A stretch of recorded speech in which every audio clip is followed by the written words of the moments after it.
Hello and welcome to another brand new edition of Culture Reads Live. We are here coming to you live from City Hall in our fine city of Springfield, Ohio.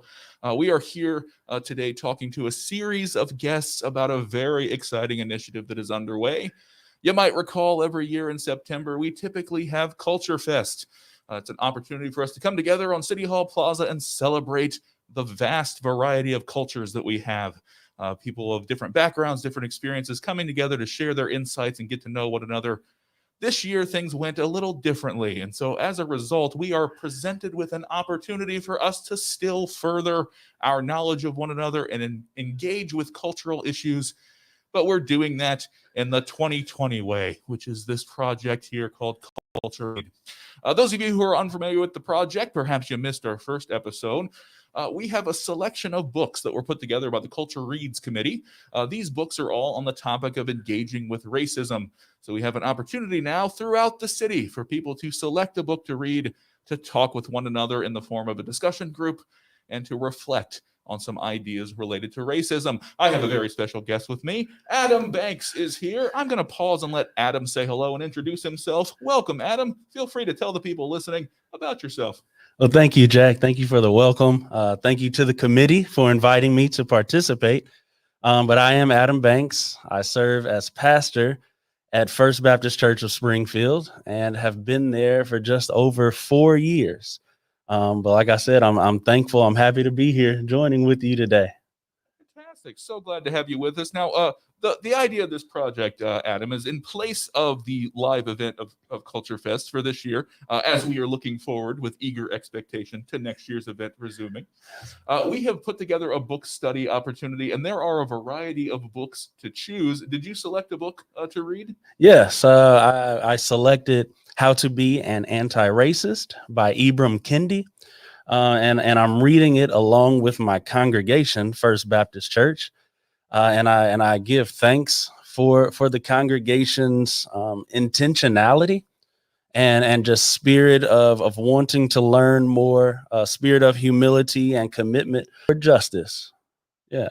Wonderful. So glad to hear that. We heard an example from another guest of some co-workers who are reading the book together. And here we have an example of a faith community that is gathering around this book study. What a great opportunity for all of you to get together and talk about this topic.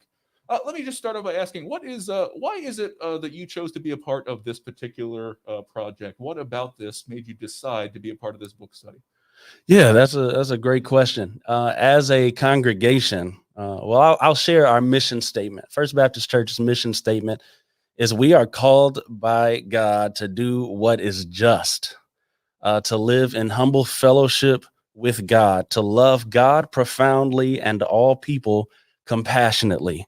We follow the example of Jesus Christ in being instruments of transformation with individuals and communities in our setting. And so, with that in mind, that is really the heart of the congregation. And we believe that as we are able to learn more about the experiences of others around us, that we are better equipped to be able to do that which is just.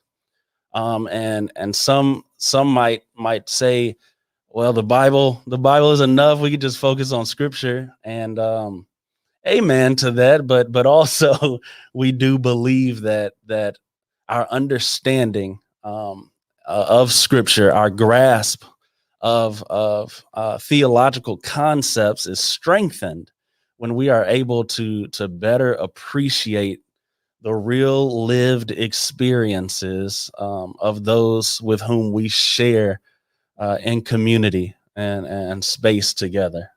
So that's really the reason why we chose to read this book.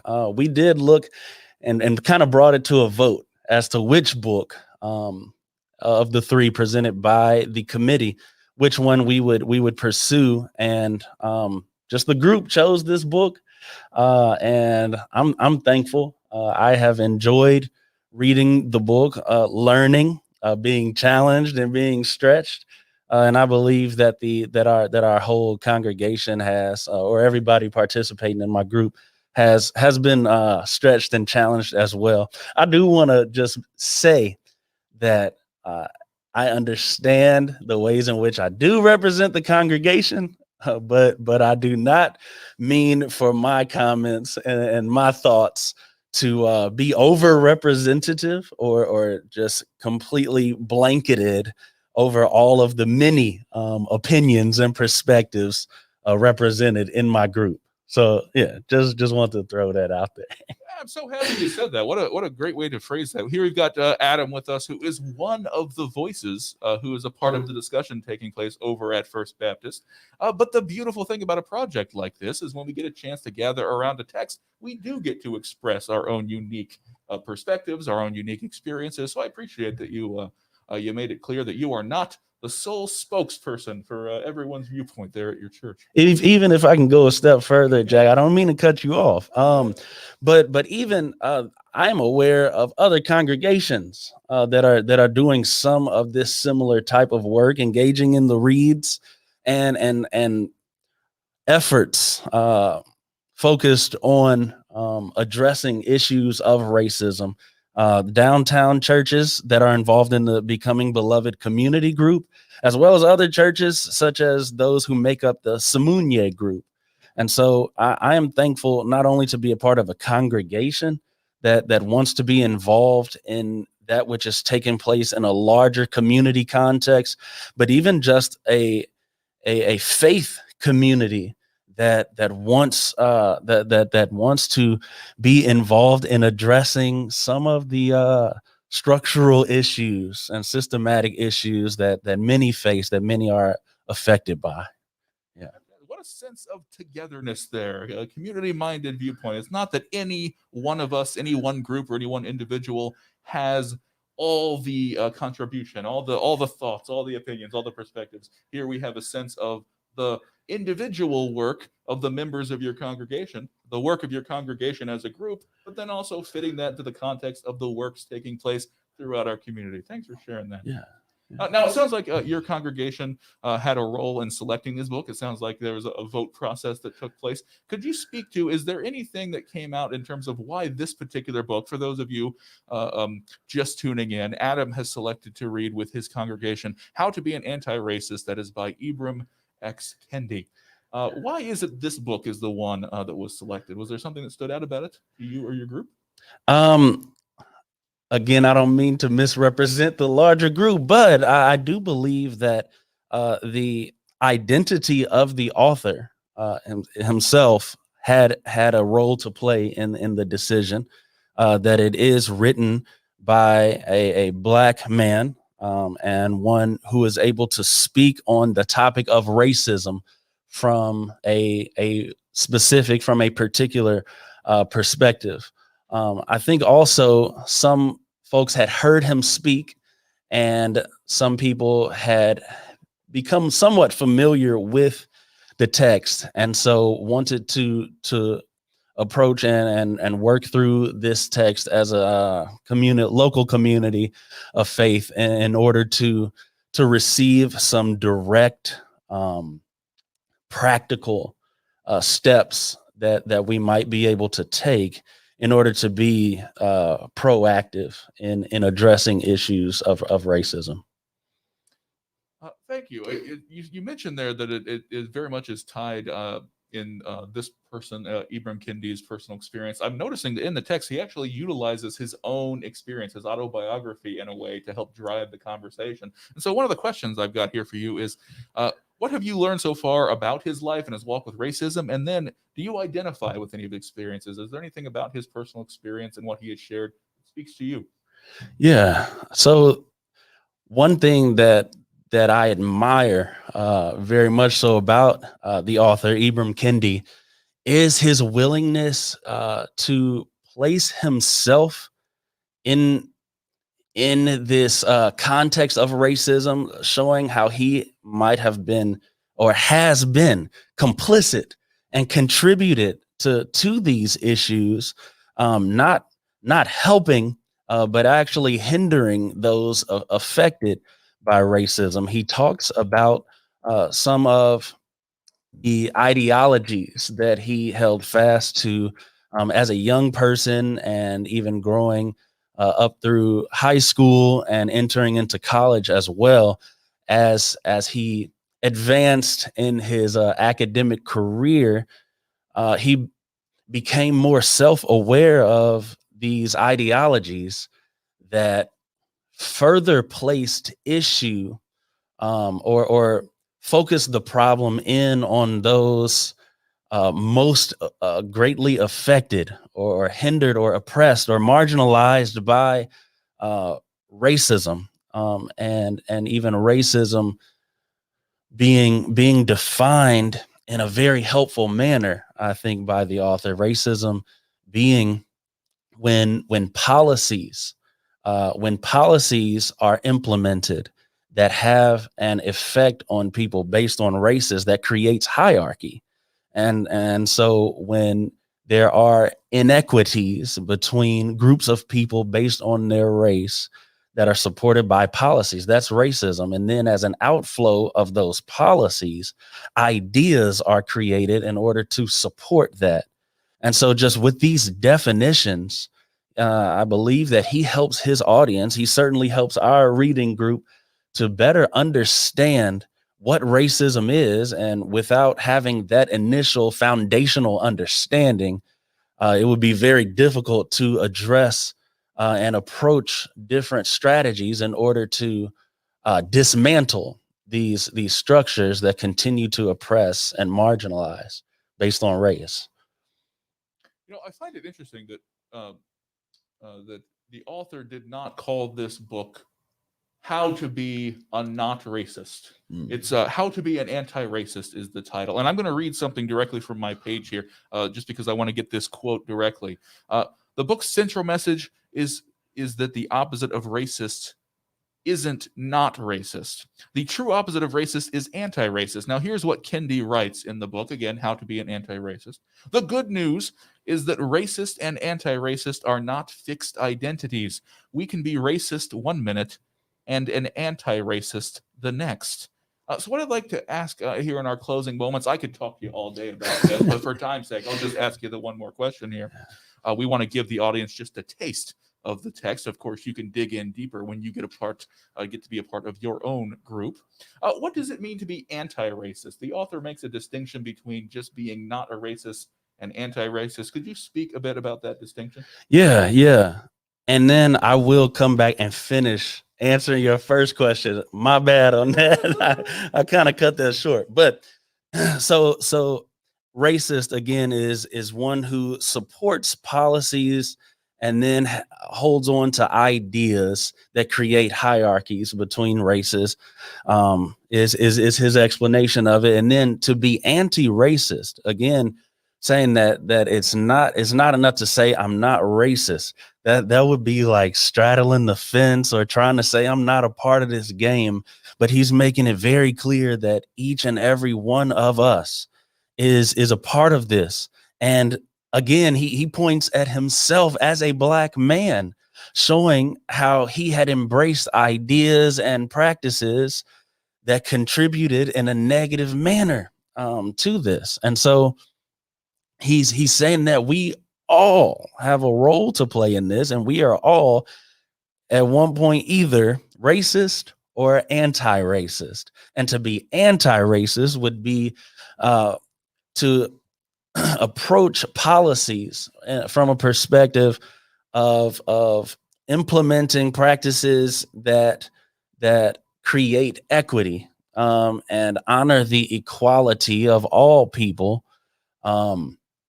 removing any type of hierarchy, or removing any type of value system over a whole group of people based on their race, that affects their real lived experiences and opportunity for growth and access to resources and all of these things that contribute to some of our country's foundational ideologies of life, liberty, and pursuit of happiness. Now coming back, if I did answer that question, okay, coming back to the first question that I know I didn't answer completely. Do I identify with the author. Absolutely, absolutely. And in reading the book, as he talks about teachers or family members and just the different people that are highlighted in this book, I'm able to identify family members of my own, teachers of my own, friends, and all of this. But in the way in which he had bought into this, I think, kind of like these popular narratives that are based in race, that affect the way we see and treat one another, and again, policies that have to do with race. And it can be from anything from sports to that which we strictly identify in the political world. But I too am able to recognize the ways in which over my life I may have bought into some of these ideologies and made decisions that may have supported policies that further cement these racial hierarchies. And again, it can be from sports, like me accepting this idea that black people don't play hockey, or black people don't play golf, or different things like that, from that end of the spectrum, or maybe even all the way over to saying this race or black people are more lazy, and so what we need to do as a community, as a black community, as minorities, we have to strike a match underneath ourselves and get fired up, get some more energy. And over the course of time, that was I was able to recognize, because of some strong black women in my life who set me straight, that was a bunch of garbage, or these ideas that black people do not take their education as serious, or they don't care as much about school or about college. Again, that's a bunch of garbage. And that there are policies that affect these things. There are ideas that come out of these policies that have an impact on real lived experience and real lived opportunity and access. And so I'm able to identify with the author in the way that we both had bought in to these flawed ways of making decisions and thinking our way through life. I appreciate so much about your response, Adam. That was very helpful for me to hear. We actually, in an earlier edition of Culture Reads Live, if you missed it, you can find it by probably scrolling up there or down on the Facebook page, if you will. We talked with Susie Carey about white fragility. And one of the notions there was that sometimes those of us who are white in majority culture, we might feel a bit defensive when we're talking about matters of race. To hear you talk, though, being an anti racist is not just the work of any one particular people group. It sounds like, from what you're describing, that each of us can begin to examine and challenge our own assumptions, begin to think about the ways that we look at others, and then the way you described it a moment ago, not just be a passive observer of the things we see, but to take some sort of action. So, if I may, Gabe, we're concluding our time together, but let me ask you just one more question. If I may. Yeah. Is there, if there was one specific principle, one specific action step, or one specific thing that came to light in the text for you so far, something that has been formative in some action you have taken, what would that be? Well, I guess if you had to condense it down to just one key idea that you have learned or that you've adopted, what might you select? I know I'm asking a lot. Book as rich as how to be an anti-racist, but does anything come to mind as a quick takeaway principle from where you are in the process right now?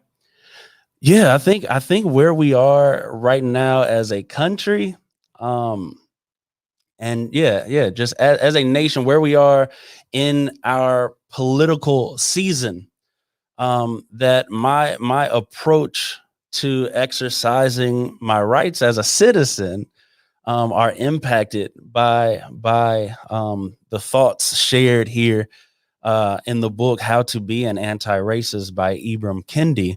That the way in which I am making decisions, I am looking at candidates proposals, their resumes, and really trying to make decisions based on how they approach their role, the way that they participate in or their approach to being an anti-racist or lack thereof, unfortunately, in some circumstances. But that has been a big takeaway for me, especially just right now. But even moving forward, I think that will be something that continues to have an impact on the way in which I exercise my rights as a citizen, and hopefully be a part of that which is just, that which expresses compassion for my neighbors, especially being informed by my faith, especially those counted as the least of these. Fantastic. What a great practical and timely action step for us to be involved at a civic level, to know the issues, to examine critically all those matters that might be on the ballot, and to vote. Yes. I want to extend a big thanks to Pastor Adam Banks of First Baptist Church for being with us. We didn't get to talk long, but we'll pick up the conversation in a later episode. Does that sound good? Looking forward to it. Thank you. Thanks so much for sharing all that with us. And I have good news, those of you who might be listening in, either live or in the future via the interwebs by watching this later. There is still an opportunity for you to get involved. It is not too late for you to be a part of the Culture Reads 2020 initiative. There are a few ways you can get involved. Our generous sponsors have provided some copies of this book that you can access for free. They're available at our local library. We're talking about the main branch, and I want to make sure that you know these are some books that are separate from the general books that you would find in circulation there. They've been set aside for a purpose. So you could go through the library to check out a book in their system, but you could also just go to the reference desk and ask if there are some copies available for you to borrow to read. The three books that are involved are White Fragility and also How to Be an Anti-Racist, which Pastor Adam shared with us today. And we have another one as well that we'll talk about in the next edition of Culture Reads. It is Me and White Supremacy. We'll talk about that some more. You can also go to springfieldohio.gov/culturefest. Our Culture Fest page on the City of Springfield's website has been dedicated to information about this project. You can go there and watch a video. You can learn how you can get involved by selecting a book and starting a discussion with those around you. Last but not least, before we sign off, let me thank our generous sponsors. There are some people who have been working very hard to put together this opportunity, and I want to give them some credit where it is due. We want to thank our sponsors for Culture Read 2020, the Springfield Foundation, the First Energy Foundation, Southfield Village Apartments, the Clark County Public Library, and of course, our fine city of Springfield, Ohio. Thanks so much for tuning in. I look forward to hearing about all the marvelous dialogue you have about these topics in the Culture Read 2020 program. We'll see you next time. Stay safe, wear your mask. Thanks for watching.